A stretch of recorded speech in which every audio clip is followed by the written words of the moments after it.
Jordan Davis, thanks for joining us here this morning.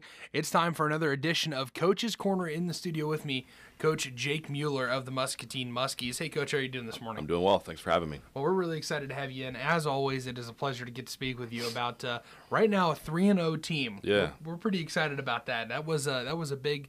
Last week's win was a tough fought one, but it was a win nonetheless. Yeah, it wasn't pretty, no doubt, but a win is a win. So, what do you want to talk about for the last game? What's crucial to you about last game? I think at the end of the day, finding a way to get the win when you don't have maybe your best night of football.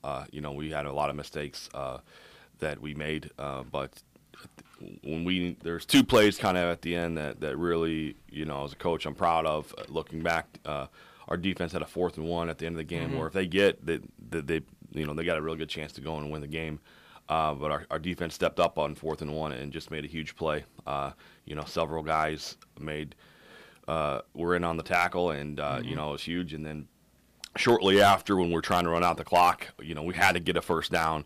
We know if we got a first down, we can just take a knee and win it. And we were able to get a big run there, a 15-yard run, and kind of seal the game there at the end. But so, the positive are those two things there to kind of get an ugly win. There's some things, obviously, at the beginning of the game that we feel like we could have done a whole lot better. And to Davenport West's credit, they played really, really hard. They were a different team.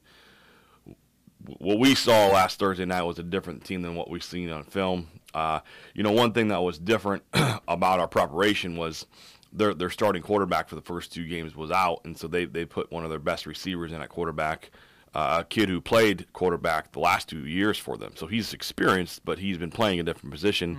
He's a very athletic kid, and so their offense looked a lot different than what we had gotten ready for. Gotcha. So that took some adjusting for us, and then we just didn't execute at the level we would like to have offensively, and we had some missed tackles on special teams that really hurt us. So there's some things that we obviously got to work on, but at the end of the day, really, really pleased to find a way to get the win, for sure. What was the final score? 14-13? 14-13, yeah. That was close.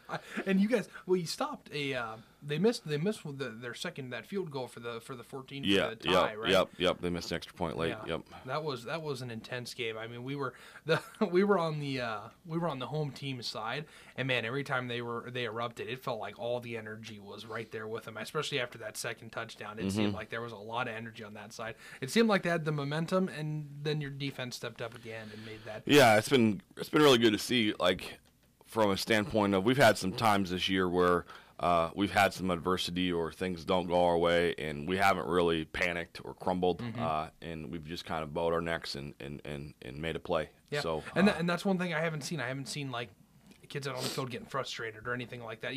Like you don't see that out of them. It seems like they're right back to the line. They're ready for the next play. They're ready to just keep on trucking. For sure, and that's what you want to see. And I'm glad that our kids have shown that resiliency, the toughness to be able to bounce back after that stuff.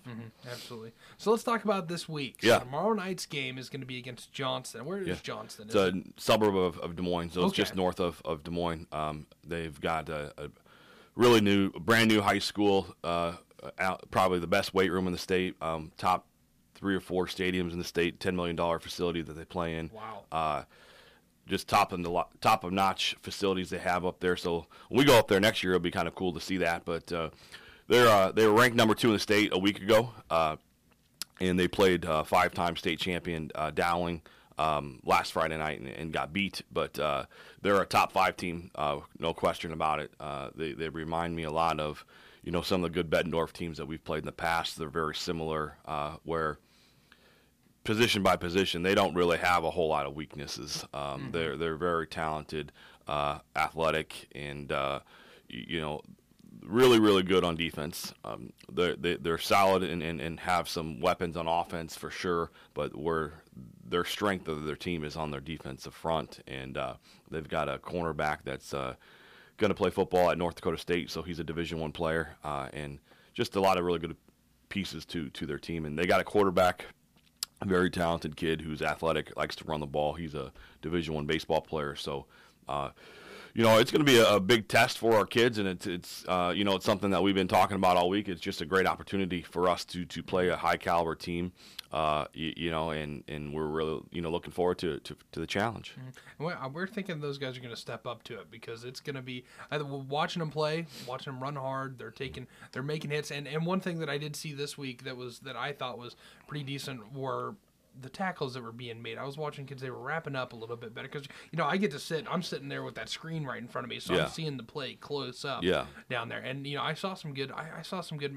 And that was always something that I struggled with terrible when I played, is just wrapping up. I just wanted to hit them. Yeah. And that doesn't do much especially for some of our guys that have been running the ball. They get hit and they just keep on trucking. Where you got to wrap them up, otherwise you're not going to see them on the ground. Yeah, for sure. That's been a key emphasis for us in practices is working on tackling, and so we've got some room to improve there for sure. But hopefully week by week we continue to see improvement in that area. Absolutely. So you wanted to talk about some of the players. Let's talk about who do you want to bring out?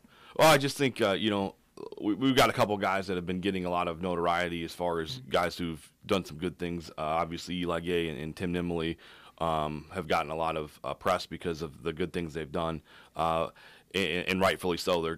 They've earned it. They've done a really good job. I think Eli is the second leading receiver in the state, and Tim's somewhere in the top 5. But I kind of want to talk about a couple guys on defense who've just kind of been leaders of the defense, in Brendan Broders and Will Zillig. Both those guys are playing linebacker for us. Neither one of them started at linebacker a year ago, but they've just done a really good job of just kind of being coaches on the field and being calming influences to kind of get everybody lined up. And so those two specifically have done a really good job on defense. Tak Portilla is a cornerback safety for us, he's a junior. He started a year ago as a sophomore. His effort last Friday night was tremendous. He's a really good football player. So some of those defensive guys haven't really got a lot of notoriety, and I feel like those two guys as leaders, T in the secondary, and then Dalton Sell on the defensive line. He made a huge play at that 4th and 1. And he's done a great job all season long. So I just want to kind of give a shout out to those guys a little bit. And defensively, we've done a pretty good job all season so far. And looking back on film, there's a lot of things we got to do better. There's a lot of room for improvement, but I think because we struggle a little bit offensively to put the points on the board and finish drives. I feel like our defensive is really doing a nice job, and they've gotten better every week. And so hopefully that we continue on that trend. Mm-hmm. Absolutely, and that's what we're looking forward to.